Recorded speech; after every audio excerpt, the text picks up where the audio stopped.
विद्युत आघात युवक मृत्यु मृतक होती ढेंकानाल जिला महावीरड फांडी अंतर्गत कुटुरिया ग्रामर बिरंची साहू। से एनटीपीसी टाउनशिप क्वार्टर रे रही एका ठिका संस्था कार्य करथिले। सकाळे कोनोसी काम छात उपरू पड़ जाइथिबा बेले विद्युत संस्पर्श आसी मृत्युवरण करी पड़ी रहिथिले। तांको कर्मचारी माने तांको न पाई खोजाखोजी करिया परे छात उपरे पड़िथिबा देखि एनटीपीसी पुलिस को जणाइथिले। पुलिस आसी घटनास्थल पहुंची मृतदेह उद्धार करने सहित अधिक तदंत जारी रखिछि।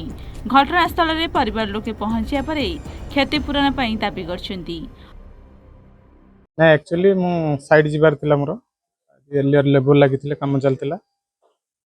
ऑफिशियल डॉक्यूमेंट किछि देले प्लांट को नेकी जिबे बेली मु आस्तिली 7:40 खंड हो देखिया पे दे कि मु साइड जिबार थिला। आसला परे रूम फूम खोला थिला। तापरे किछि समय अपेक्षा कली मु गली पाखा पाखी कुटकी जाइथिबे आसीबे बेली। तापर न आसिया परे मते डाउट होबारु फोन थिला सब थिला। तापर अन्य मन स्टाफ मु डाकिली जे एक्चुअली ए टाइप रो गाड़ी फेरी अछि से नाहंती।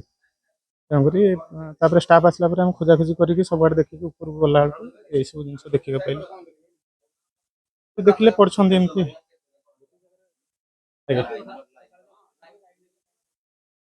मु भितर जाइनी भितर जाइए जो चेयर पड़ी सेपटे जाइए कौटे कहीपर आम से बाउंड्री पट चला काम कले बुद्धि दुसु ना मत कौन कह मत कि मो पुआटा कौन मत कि बुद्धि दुसु देखा जाने कि कथा कौन कहे आपण मान बतेदेले मुझे कहना कहीपर आम पुअर कि नाला कौन कहना बिरंची नारायण साहू एटे 10-20 वर्ष है सामलेखा काम करती काम कर स्टाफ फोन कला तुम पु हजि जाए सका नहाते आम खोजुचु सी आमको सत कथा कहले इलेक्ट्रिक सर्क लगे आमको सत कथा कहले ना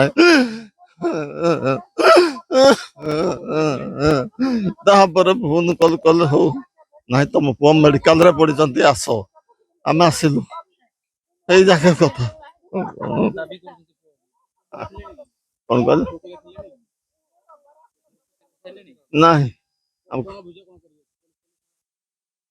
अभियोग कौन आमर एनटीपीसी से कर अभियोग आ कौन करू इलेक्ट्रिक सर्क लगे शुणु आम अभियोग आ कौन जहाँ पुलिस स्टेशन ना आम दबु अभियोग कौन जा। अनुगुल जिला कणियारू मागुणी चंद्र नाईक रिपोर्ट इन ओडिशा।